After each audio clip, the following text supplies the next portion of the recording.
ও পর্দার অন্তরালের মা মাগো, ওই সময় ওই নারী অন্তরের ভিতরে প্রাণীর মায়া জমার কারণে চিন্তা করলো পানি তো উঠাবো, রশি কোথায় পাবো? রশি নাই। কূপ আছে কিন্তু রশি নাই। বলে তার নিজের পরনের ওড়নাটা সুন্দর করে চিরে চিরে টুকরো টুকরো করে লম্বা লম্বা রশি বানাইয়া ওই রশির মাথায় বালতি পাবে কোথায়? বদনা পাবে কোথায়? লৌটা পাবে কোথায়? আল্লাহর বান্দি বলে রশি নাই, বালতি আবার পাবো কই? আল্লাহর বান্দির পায়ের ভিতরে চামড়ার মোজা পরিহিত ছিল।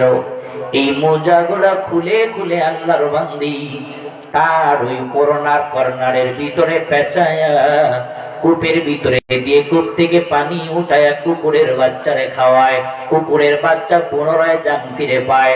মহান রব বলে আমার কুদরতি অন্তরের ভিতরে মায়া জমে যায়। নারীটা এত পাপাচারিণী হওয়ার পরেও মহান রব তার জিন্দিগির সব গুনাহগুলো ক্ষমা করে দিয়েছে। রংপুরের বাবা ও নওজোয়ান যুবক আল্লাহর গোলাম, ও পর্দার অন্তরালের মা, একটা প্রাণীর হক আদায় করার কারণেও যদি মহান রব মাফ করে দেয়, আর কেউ যদি মানুষের হক আদায় করতে পারে, মহান রব তার প্রতি আরো কেমন খুশি হয়ে যায়। তোমার আমার প্রতিবেশীর খবর নেয়া, তোমার আমার মা বাবার খবর নিয়ে সন্তানের প্রতি মা বাবার যেমন হক আছে, মা বাবারও সন্তানের প্রতি হক আছে। মা বাবা সন্তানের হক আদায় করে মহান রবের ভয় করো। সন্তানের হক জানো বাবা কি? সন্তানের হক হলো সন্তান জন্মগ্রহণ করলে আগে আকিকা দেয়া, যদি সামর্থ্যবান হয়, হবে না কেন? আবার শুধু তাই নয়, সুন্দর একটা নাম রাখা, লান্টু মান্টু জন্টু মন্টু বাদ দিয়া সুন্দর নাম দেখে দেখে রাখা, বরকতি নাম রাখা। শুধু তাই নয়, ওই সন্তান যখন আবার কথা বলা শেখে, আল্লাহ বলেন ইকরা বিসমি রাব্বিকাল্লাযী খলাক। ও পিতা মাতা সন্তানকে তাই পড়াও, তাই কথা বলা শেখাও যেই মালিক তারে বানাইছে। বলেন তো আমাদের বানানে ওয়ালা কে? একটু চিল্লে বলেন না, আমাদের বানানে ওয়ালা কে? আল্লাহ বলেন এই শিক্ষা সন্তানদেরকে দাও। ও পৃথিবীর মানুষ শোনো, সন্তানকে দিন শিখাও। অনেক সময় মনে করি সন্তানকে কেন দিন শিখাবো, অমুক বানাবো তমুক বানাবো। না না না, সন্তানকে দিন না শিখায়া সন্তানের হক যদি নষ্ট করে ফেলেন, যেই সন্তানদের মিথ্যা কথা শিখাবেন, ওই সন্তান আপনার কোনো ফায়দা দিবে না, কাজে আসবে না। কিন্তু সন্তানের হক আদায় করে যদি দুনিয়ার জমিনে দিনদার পরহেজগার বানাইতে পারেন, নবী আমার বলে মুমিনারা রে, এই দুনিয়াটা যেমন ক্ষণস্থায়ী, এজন্য দুনিয়ার সম্মান সম্পদ চাকরি বাকরি সব হলো ক্ষণস্থায়ী। দুনিয়াটা নিজেই তো ক্ষণস্থায়ী। এই দুনিয়া চিরদিন যেমন থাকবে না। এই দুনিয়াতে তোমার আমার জীবন থেকে শুরু করে তোমার আমার সম্পদ, তোমার আমার চাকরি বাকরি, তোমার আমার টাকা, তোমার আমার ক্ষমতা সব ক্ষণস্থায়ী, কিছুই থাকবে না। অতএব মুমিনেরা শোনো, চালাক ব্যক্তিরা কখনো এই দুনিয়ার পিছনে পড়ে না। চালাক ব্যক্তিরা কি করে? বলে তিনটা জিনিস মানুষের মৃত্যুর পরেও জারি থাকে। তিনটা জিনিস মানুষের মৃত্যুর পরেও জারি থাকে। এক নাম্বার হলো ওয়ালাদুন সালেহ, নেককার সন্তান যদি কেউ দুনিয়ার জমিনে রেখে যায়। যেই সন্তান বাবার জানাজা পড়ায়, মায়ের জানাজা পড়ায়, যে সন্তান মা বাবার কবরের পাশে দাঁড়িয়ে দাঁড়িয়ে প্রসাব করে না, কবরের পাশে দাঁড়াইয়া দোয়া করবে, এই সন্তান তো তার নেককার সন্তান। দুই নাম্বার হলো ইলমুন নাফিআ, কেউ যদি নফাযুক্ত ইলম তথা ফায়দাওয়ালা জ্ঞান সন্তানদের শিখায়। সন্তান শুধু নয়, প্রতিবেশীদের শিখায়। ফায়দাওয়ালা জ্ঞান যদি শিখায়, বলে দুনিয়ার জমিনে যারে একটা আলিফ শেখাবেন, কিয়ামত পর্যন্ত এ অপর মানুষকে শেখাবে, শোনাবে, পড়বে। যতদিন তার আমলনামার ভিতরে পড়ে পড়ে নেকি অর্জন করবে, যে শেখাইলো তার আমলনামার ভিতরে কবরের জিন্দেগিতে ব্লুটুথ আর শেয়ারিং করে আল্লাহ নেকি পৌঁছায়া দিবে। আর 3 নাম্বার আর একটা জিনিস কাজে আসে, সেটা হলো সাদাকাতুন জারিয়া। কেউ যদি সদকায়ে জারিয়া করে, এই জন্য মুমিনেরা শোনো, সদকায়ে জারিয়া তো সবাই করতে পারে না, টাকা পয়সা সবার থাকে না, কিন্তু সন্তান অনেকেরই থাকে, দ্বীনি জ্ঞান অনেকে অর্জন করতে পারে। এই জন্য 2টা জিনিস দুনিয়ার জমিনে মিস যদি করে যায়, মৃত্যুর পরে আমার আপনার দুনিয়াতেও কিছু পাইলাম না, কবরেও কিছু পাবো না। এজন্য মা বাবার দায়িত্ব সন্তানদের দিনদার বানানো, পরহেজগার বানানো। কোন সন্তানকে যদি মা বাবা পরহেজগার বানায়, ওই সন্তানটা মা বাবার জন্য নাজাতের জরিয়া হয়ে যায়। আর যদি পরহেজগার না বানায়, ওই সন্তানের কারণে মা বাবা দুনিয়াতেও অপমান হয়ে যায়। সন্তানের হাতে কয়েকদিন আগে আমাদের এই পার্শ্ববর্তী গাইবান্ধা জেলায় সন্তানের হাতে মা হত্যা হয়েছে, সন্তানের হাতে বাবা হত্যা হয়েছে। কারণ দিনের বুঝ নাই, অথচ নেককার সন্তান, আলেম, হাফেজ, ইমাম, ওলামা জমিনের ভিতরে এমন একটা পাওয়া বড় দায়। মা বাবা ভয়ে হত্যা করবে তো দূরের কথা, মা বাবার সাথে বেয়াদবি করেছে পাওয়া যায়। বেয়াদবি করবে সন্তানেই পাওয়া যায় না, যে হবে হাফেজ, যে হবে আলেম, যে হবে পরহেজগার। অথচ কত ডাক্তার, কত মাস্টার, কত ইঞ্জিনিয়ার, কত বড় বড় বুদ্ধিজীবী মার খবর রাখে না, বাবার খবর রাখে না। অভাব নাই আমার সমাজের ভিতরে, কারণ হলো মা বাবা সন্তানের হক আদায় করে না। আর ওই সন্তানের কাছে বলে তুমি আমার হক আদায়, কিছু হক আছে, হক আদায় করে কবরে যাও। রব্বুল আলামিন কোরআনুল কারীমের ভিতরে জানায়া দেন, ওয়াকাযা রাব্বুকা আল্লা তা'বুদু ইল্লা ইয়্যাহু ওয়া বিল ওয়ালিদাইনি ইহসানা।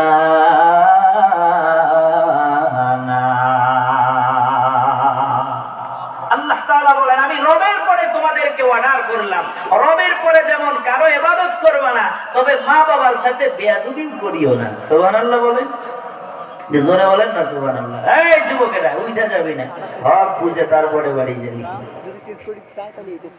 কষ্ট লাগে হক কথা শুনলে।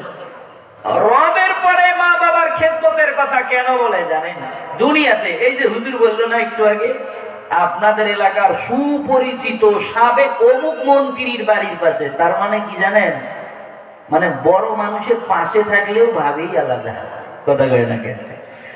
বড় দোকানের পাশে থাকলেই ভাব আলাদা, বড় বড় ব্যক্তির পরিচয় দিলেই ভাবেই আলাদা।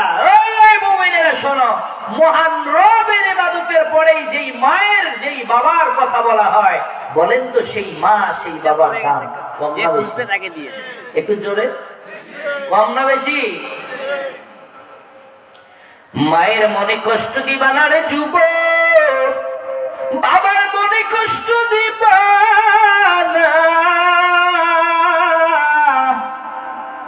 দয়ার নবী, মায়ার নবী হাদিসের ভিতরে বলেন, قال النبي صلى الله عليه وسلم হুমা জান্নাতুকা ওয়া নারুক। এই মা বাবা তোমার জন্য জান্নাতে যাওয়ার কারণ, আবার এই মা বাবা তোমার জন্য জাহান্নামে যাওয়ার কারণ। মা যদি রাজি থাকে জান্নাত পাওয়া যায়, বাবা রাজি থাকলে জান্নাত যাওয়া যায়। মা বাবা বেজার যদি হয়ে থাকে, বড় বড় আলেম হতে পারি, বড় হাজি হতে পারি, বারংবার মক্কা মদিনা জিয়ারত করতে পারো, কিন্তু মা বাবার মনে কষ্ট দিলে আল্লাহর জাহান্নাম ওয়াজিব হয়ে যায়। এ বন্ধু, শুধু আপনি আর আমি কেন নবী সাহাবীর দিকে তাকাও। ঘটনা বলা উদ্দেশ্য নয়, ঘটনা অনেকেই জানেন। আল্লাহর নবীর একজন প্রিয় সাহাবীর মৃত্যুর সময় জবান দিয়া কালিমা বের হয় না, নাম তার আলকামা। সাহাবীরা নবীর সামনে গিয়া বলে, নবী আমার, আলকামারে এত কালিমার তালকিন দেওয়া হয়, কিন্তু কালিমা তার জবান দিয়া বের হয় না। নবী বলে সাহাবীর তো এমন কাজ হতে পারে না, অবশ্যই মা বাবার সাথে হয়তো বা বেয়াদবি করেছে, খোঁজ নিয়ে দেখে তাই হয়েছে। এবার মায়ের সামনে গিয়া বলা হয়, মা বলে মাফ করবো না, বলে সন্তানদের আগুনের ভিতরে ফেলা দেওয়া হবে। এবার মা বলে মাফ করে দিলাম। মা যখন ক্ষমা করে দেয়, জবান দিয়ে কালিমা বের হয়ে যায়। ও আমার যুবক ভাই ও মুমিন মুসলমান ও পর্দার অন্তরালের মা, একজন সাহাবীর ব্যাপারেও যদি এমন অবস্থা হয়, তুমি আমি কি তার থেকে দামি হয়ে গেলাম? বলে না। তাহলে তোমার আমার মায়ের সাথে কেমন ব্যবহার করা চাই? মায়ের মনে কষ্ট দিবা না রে যুবক, বাবার মনে কষ্ট দিবা না। আমি তো মা হারা সন্তান, আমার মা নাই। গোটা বাংলার মানুষ আমার মায়ের করে মহাব্বত করে, এরপরেও আমি মা হারা সন্তানের কাছে মনে হয় গোটা বাংলার মায়াগুলো যদি এক পাল্লায় দেওয়া হয়, আর আমার মায়ের একদিনের মায়া মহাব্বত যদি এক পাল্লায় দেওয়া, আমি মা হারা সন্তানের কাছে আমার মায়ের একদিনের মহাব্বতের পাল্লাটাই ভারী হয়ে। যার মা আছে মাহফিল দিকে গভীর রজনীতেও বাড়ি গিয়ে দেখবে মা দরজায় দাঁড়াইয়া। আর যাদের মা নাই, দরজায় দাঁড়ানোর মতো তাদের আর কেউ নাই। মা কত মায়া করে, মা কত মহাব্বত করে রে বোন, জানো? তুমি যেদিন মা বাবা সেদিন বুঝবা মা কত মায়া করে। ও আমার যুবক ভাই, বাবা কত মায়া করে। তুমি যেদিন বাবা হবা সেদিন বুঝবা বাবা কেমন মায়া করে। আমার ভাইরা, এজন্য মায়ের মনে কষ্ট দিবা না। পারলে দোয়া নাও, মায়ের দোয়া নাও, বাবার দোয়া নাও। আল্লাহ তাআলা আমার মায়ের দোয়ার কারণে আজকে পর্যন্ত এনেছে রে বাবা। আমার বাবা মাদ্রাসায় পড়ায় না, জায়গা জমির গরম, টাকার গরম, কয় এরে মাদ্রাসায় পড়ায় কি ফকির বানাবো? ওয়াল্লাহি আল্লাহর কসম, আমার মামা একজন ডাক্তার, এখনো রানিং। মামাও বলে মাদ্রাসায় পড়ানো যাবে না। ওই সময় বলেছিল এক জমানার কথা, অনেকেই অনেক কথা তাদেরকে বলে। আমার মা মায়া করে মহাব্বত করে আমারে মাদ্রাসায় দিয়েছে। মা জননী নিজেই নিয়ে যখন যায়, আজ গোটা বাংলায় যেখানেই দোয়া করি, আপনারা টাকা দিলেও আপনাদের দোয়া পড়ে করি, আমি আমার মায়ের জন্য দোয়াই আমি করি। মায়ের দোয়া লৌহে মমিন, বাবার দোয়া লাও। মায়ের দোয়া লৌহে মমিন, মায়ের দোয়া লাও। বিপদে পড়বা না তুমি যখন যেথায় যাও, বিপদে পড়বা না তুমি যখন যেথায় যাও। মায়ের দোয়া লৌহে মমিন, বাবার দোয়া লাও।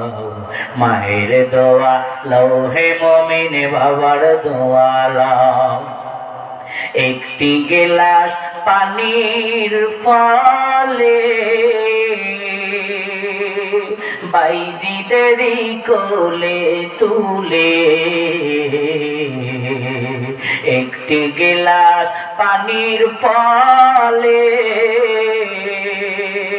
বাইজিদেরই কোলে তুলে, হাত তুলে মা বলে বাইজিদেরকে ওলি বানাও। হাত তুলে মা বলে বাইজিদেরকে ওলি বানাও। মায়ের দোয়া লৌহে মমিন, বাবার দোয়া লাও। মায়ের দোয়া লৌহে মমিন, বাবার দোয়া লাও। বিপদে পড়বা না তুমি যখন যেথায় যাও। মায়ের দোয়া লৌহে মমিন, বাবার দোয়া লাও। মায়ের মনে কষ্ট দিবা না রে যুবক, সন্তানের প্রতি মা বাবার যেমন হাত রয়, আবার সন্তানেরও প্রতি মা বাবার হাত রয়।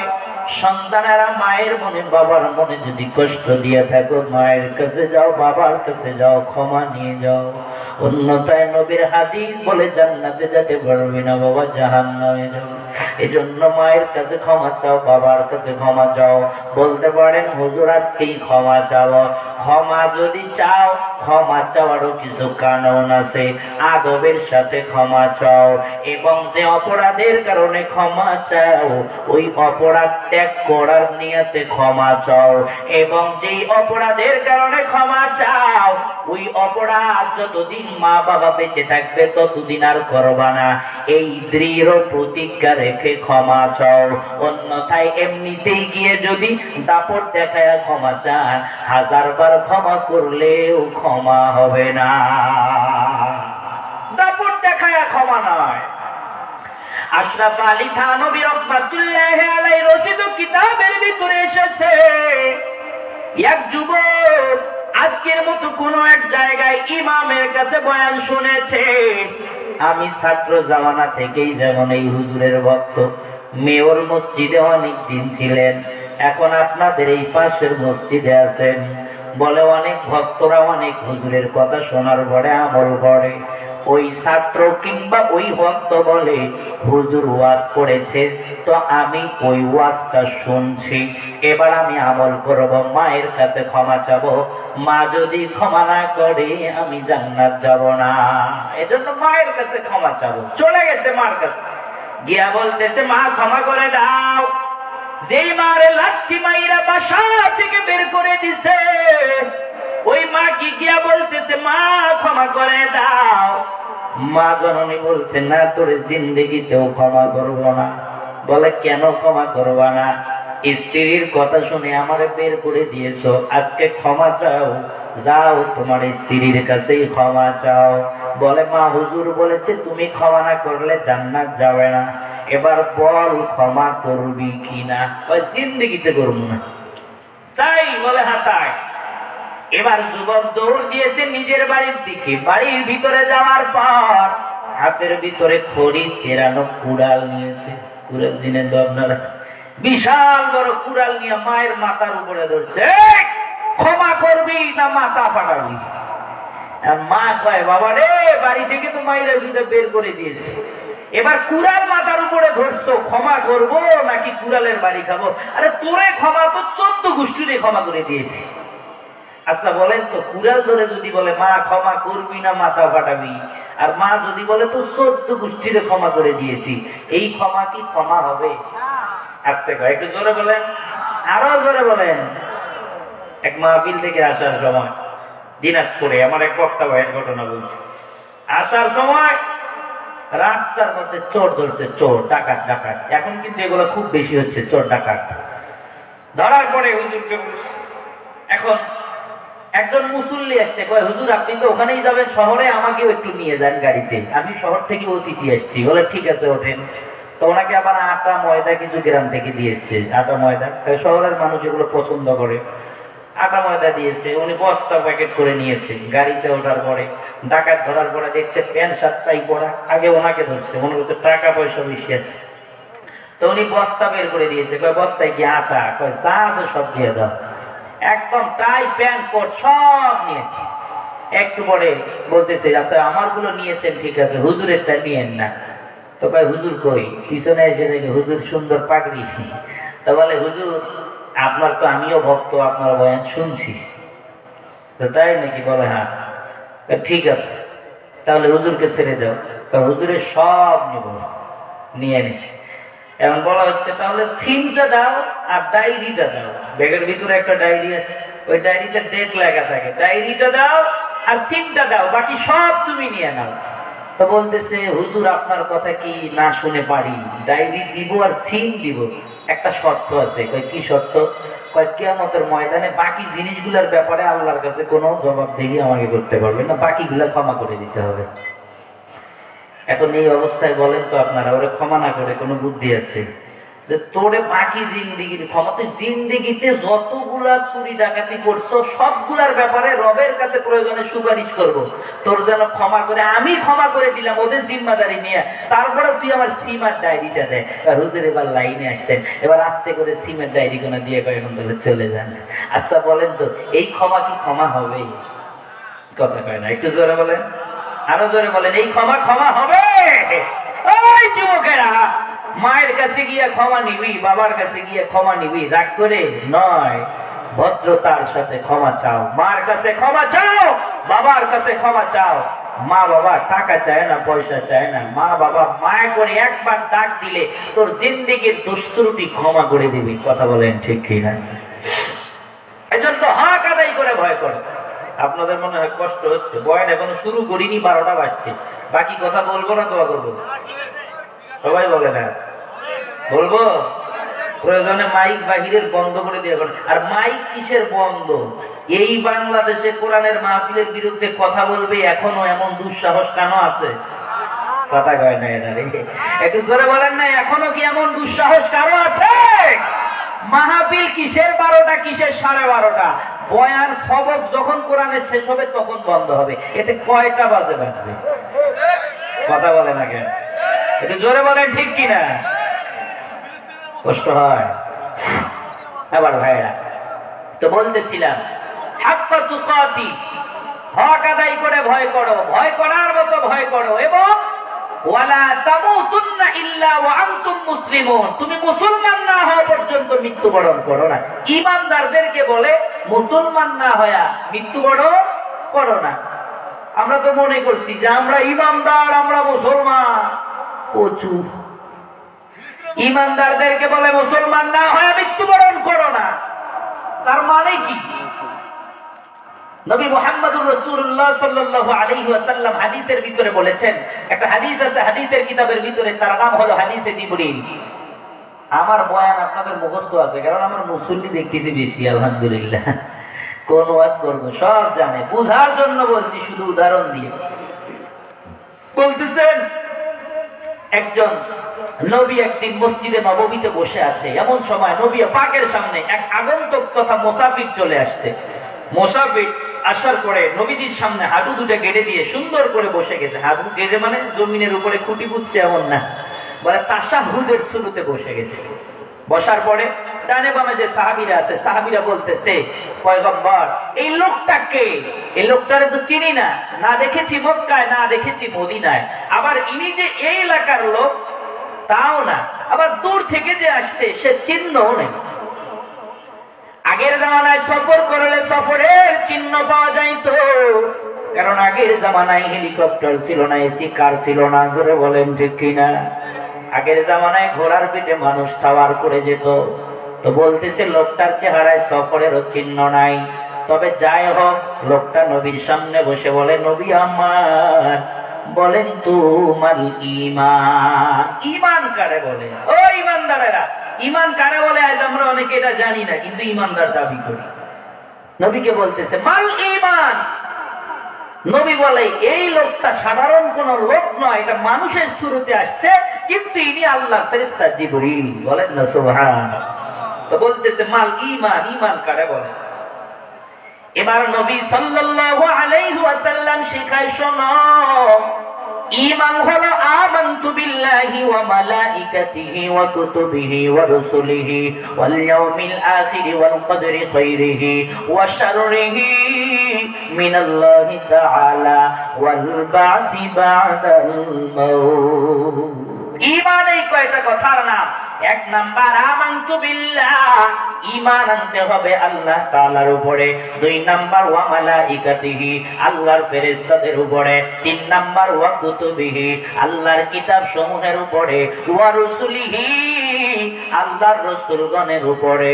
ওয়াল ইয়াউমিল আখির, কিয়ামত দিবসের উপরে। ওয়াল কদরি খাইরিহি ওয়া শাররিহি মিনাল্লাহি তাআলা, ভালো মন্দ যা হয় সব আওয়াজ দিয়া বলেন একমাত্র কার পক্ষ থেকে হয়।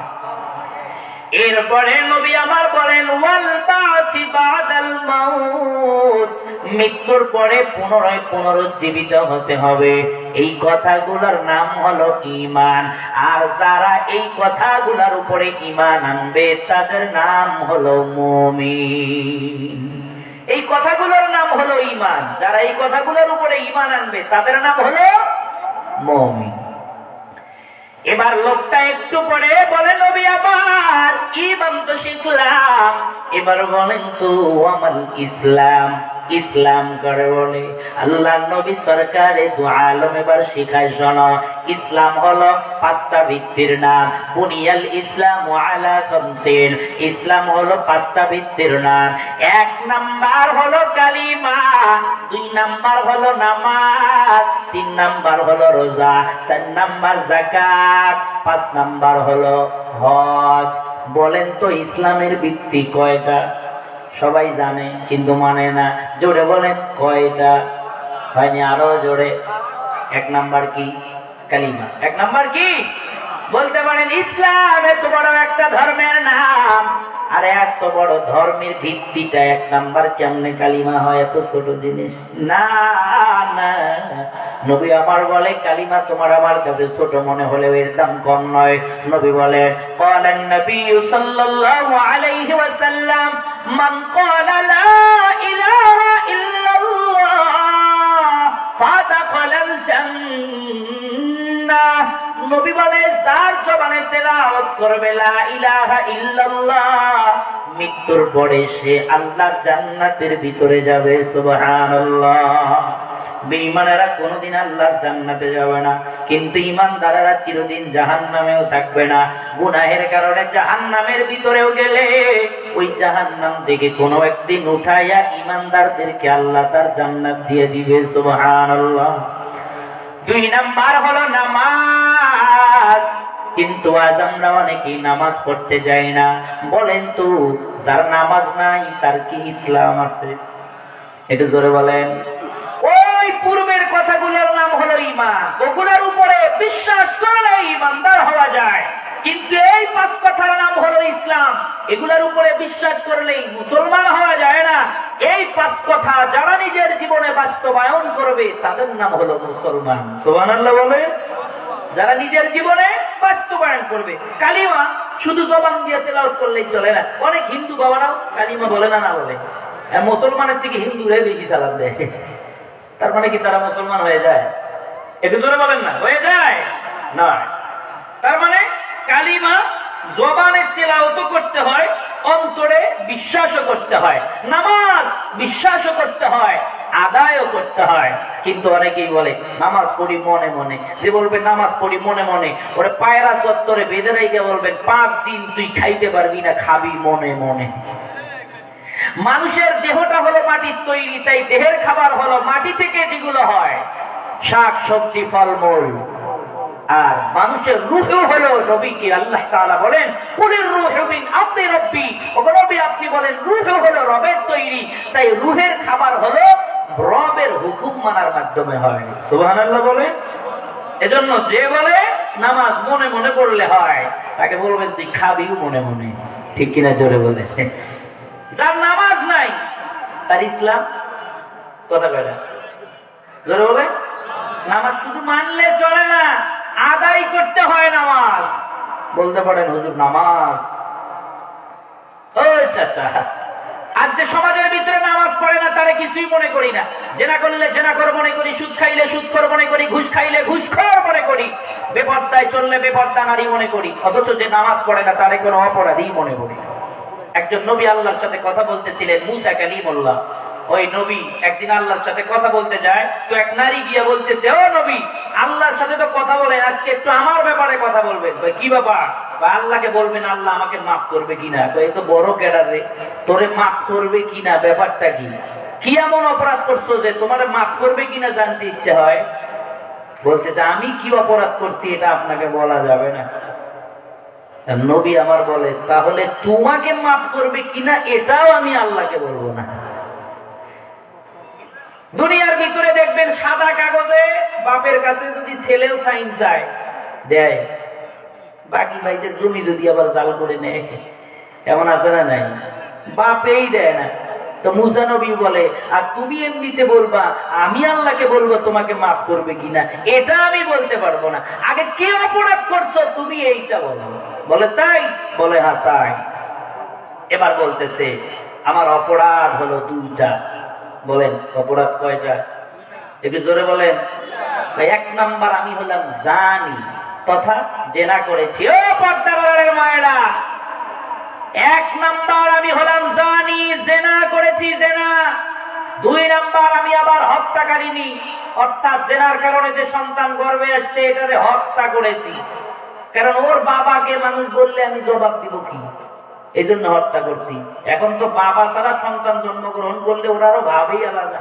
কয়েকদিন আগে দেখলেন না বাংলার নায়িকারা খালি সাবা নাই, বাপকে রে সময় হলে বলবো, ফল যেহেতু হয়েছে গাছ তো আছে, কথা গায় না কেন? ফল যেহেতু হয়েছে, গাছ তো একটা নয়, এটা কলম করা গাছের ফল, এই জন্য বলে না। এখন এই জামানার নারীরাও অন্যায় বিচারের কারণে যে সন্তানগুলো গর্ভে আসে এগুলোরে হত্যা করে। ওই জামানায় প্রসাব করার পরে হত্যা করেছে, আর এই জামানায় তার আগে পেটের ভিতরে ওকে দুইবার মারে, কথা কয় না কেন? আমাদের রংপুর মেডিকেলের পাশে সারা জীবন ছিলাম, পড়ালেখা করছি, মাঝে মাঝে দেখা যায় তো ড্রেনের ভিতরে বাচ্চা, শিয়াল বাচ্চা নিয়ে দৌড়ায়। এগুলো কার সন্তান? এগুলো আপনার আমার সন্তান। ও চাচা, লজ্জা হলেও শোনো, এগুলো আপনার আমার সন্তান। এমন বেহায়া নারীর সমাজের ভিতরে অভাব আছে, কথা বলেন না কেন? আছে নাই? দিন দিন লজ্জা শরম উঠে যাচ্ছে।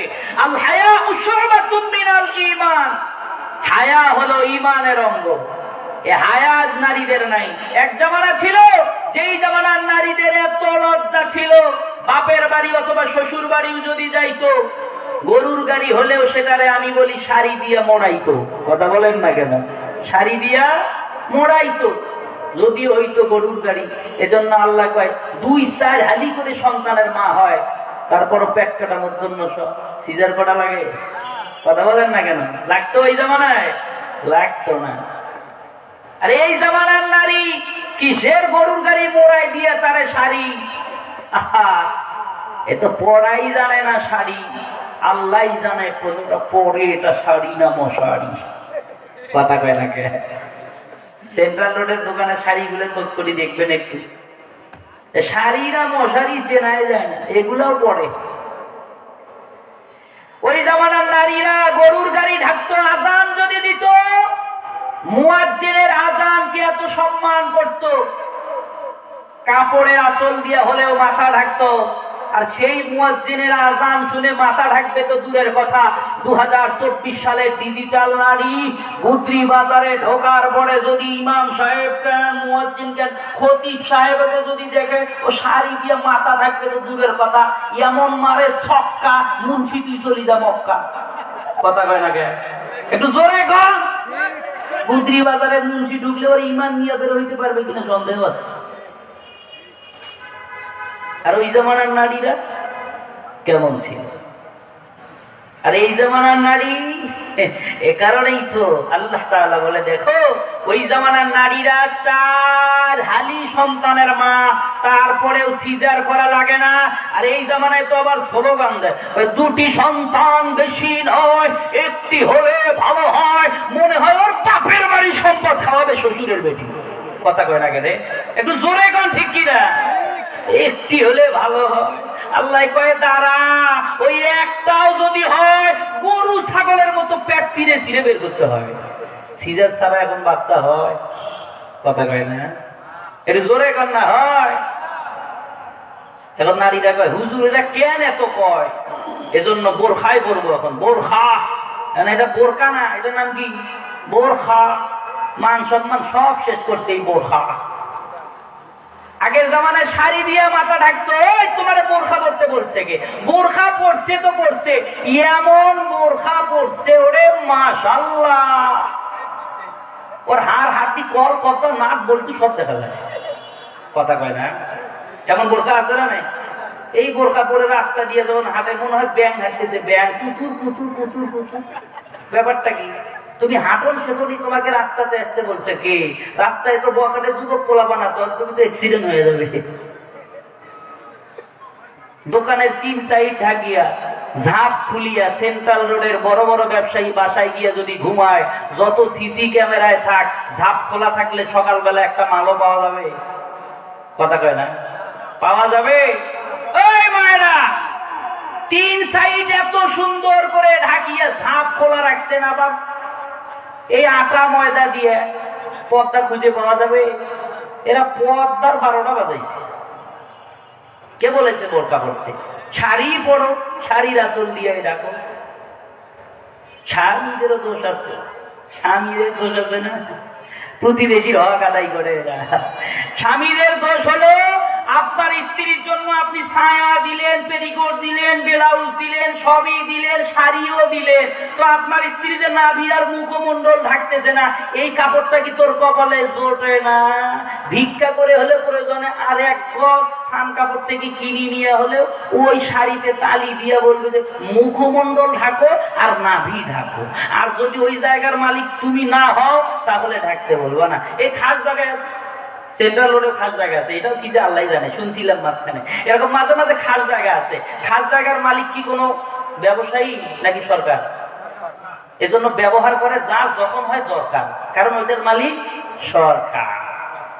যেই স্বামী আর যেই স্ত্রী সব ঢাকলেও মুখমণ্ডল ঢাকে না, আর যেই স্বামী সব ঢাকার জন্য কাপড় পোড়াই করে দিয়েছে, পর্দা করার জন্য মুখমণ্ডল আর হচ্ছে নাভি, এগুলো ঢাকার জন্য কাপড় ফোড়াই করে দিল না, আমার মনে হয় ওর স্বামী ওই জায়গার মালিক না, ওর স্ত্রীও না, এই জন্য ওই দুইটা ঢাকছে। ওটা হলো খাস। শয়তান কয় তোর যেমনে ব্যবহার হয় তুই খাস। কথা কয় না কেন? এটার মালিক হলো শয়তান। রাগ করলেন? মন খারাপ করলেন? ওয়াজ অনেক শুনছেন, আজ একটু ওয়াজ শোনেন, দোয়া হবে একটু পরেই, বসেন। আমার ভাইয়েরা, তো ওই নারী বলতেছিল যে আমি 2টা অপরাধ করছি, মনে আছে আপনাদের? বলবো জোরে বলেন না, বলবো? 2টা অপরাধ। 1 নাম্বার আমি জানি, 2 নাম্বার হত্যাকারিনী। এবার নবী শোনার সাথে সাথে বলে সুকন তুমি দূর হয়ে যাও, না জানি তোমার কারণে কোন গজব আমার উপরে পড়ে। একটু পরে আল্লাহ তাআলা নবীর কাছে বার্তা পাঠিয়ে দিয়েছে, নবী আমার আপনি তাড়ায় দিলেন মহিলাটারে। বলে হ্যাঁ, কি কারণে? ভাই তো বড় অপরাধী। আল্লাহ বলে নবী আপনি কি জানেন ওর থেকে বড় বড় অপরাধী আপনার সমাজে আরো হাজার হাজার আছে। নবী বলে আল্লাহ এরা আবার কারা? কোথা থেকে আসলো এরা? কয়েকদিন আগে কাকা বললো না, এরা কারা, কোথা থেকে আসলো এরা? নাকি চেনেন না কাকাকে? চিনেন? ওইরকম বলতেছে যে এরা কারা, কোথা থেকে আসলো এরা? এই জেনাকারিনী হত্যাকারিনীর থেকে হাজার হাজার অপরাধী, হাজার গুণে যারা। আল্লাহ বলে নবী আমার ওর থেকে হাজার গুণে বড় অপরাধী হলো ইচ্ছাকৃত ভাবে 1 ওয়াক্ত নামাজ যে ছেড়ে দেয় সেই। আমার ভাইয়েরা, সমাজে সুদ ঘুষ খাইলে আমরা অপরাধী মনে করি, বেপর্দায় চললে নারীদেরকে বেপর্দা নারীও মনে করি, কিন্তু যে নামাজ পড়ে না তাকে আমরা কিছুই মনে করি না। অথচ ইসলামের ভিত্তির 2 নাম্বার হলো নামাজ। যার নামাজ নাই তার ইসলাম। 3 নাম্বার হলো যাকাত। সম্পদ আছে যাকাত দাও, যাকাত। সম্পদ আছে যাকাত দেয়। যাকাত যদি পরিপূর্ণ বাংলার সব মানুষ দিত, কোন ভিক্ষুক বাংলার জমিনে খুঁজে পাওয়া যাইত? হক আদায় করে যদি দিত। যাকাত দেয় কিন্তু হক আদায় করে দেয় না। কয়েকটা ছবি তোলার জন্য ওই সেন্ট্রাল রোডে কিছু ব্যবসায়ী আছে না, গত 2 দিন আগেও বলেছি, আজও বলছি, যারা বলে এখানে যাকাতের কাপড় পাওয়া যায়, ও ব্যবসায়ী ভাইয়েরা, যাকাতের কাপড় পাওয়া যায় এই সাইনবোর্ড যে দোকানে দিবে, আল্লাহর কসম ওর দোকানে জীবনে বরকত হবে না। এবং যে এই উদ্দেশ্যে যাকাত দিবে, যাকাতের কাপড়, এটা তার যাকাতও জীবনে আদায় হবে না। মানে জাকাতের কাপড় কি আলাদা কোম্পানি বের হলো নাকি? জাকাতের কাপড় মানে সমাজে যেটা সবথেকে নিকৃষ্ট, যার দাম একেবারে নাই, এটাকে বলে জাকাতের কাপড়। এরা বলে কে বলেছে তোমাকে জাকাত দিতে? তোমাকে 100 লুঙ্গি কেন দিতে হবে? তুমি 10টা দাও, পরনেওয়ালা যেন পড়তে পারে। তুমি 2টা দাও, পরনেওয়ালা যেন ব্যবহার করতে পারে। তুমি জাকাতের নামে